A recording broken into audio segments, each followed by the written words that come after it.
What we're talking about, and I'm going to give very basics because I'm not a scientist and I don't really know the nuances. I know what I know through the basics. We have an autonomic nervous system. That's all of the things that we're not thinking about, like rest and digest, how we mobilize, like all the things we do just naturally without thinking.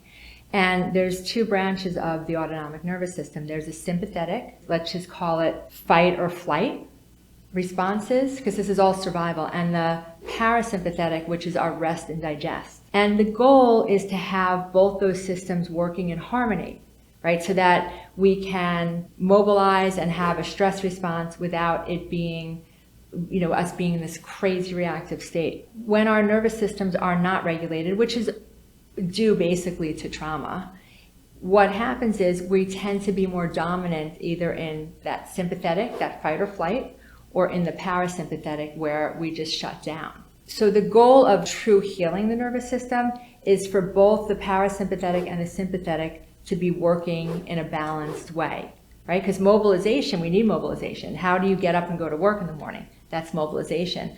How do you digest your food? How do you sleep at night? That's all parasympathetic.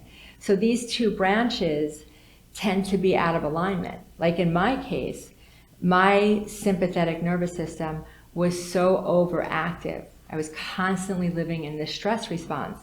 And what I kept doing is I kept wanting more. Like all the exercise is going to bring me into a higher sympathetic state. And the only way I would ever get into a parasympathetic state is if my body was that fatigued. And the way to really get it balanced, and we know, we see today in today's day and age, like people are like yoga, breath work, meditation, right? Because we're looking for ways, like we intuitively know we need to find ways to regulate our system. Like I found yoga in my 30s, and I think it was really the beginning of that journey for me to actually start bringing my body a little bit out of that sympathetic into parasympathetic. But we're always looking for ways, right? We're like, we want to hack, we want to biohack something. And at the end of the day, what we're really trying to do is we're trying to get in our bodies in a safe way so that we can get out of those extreme states.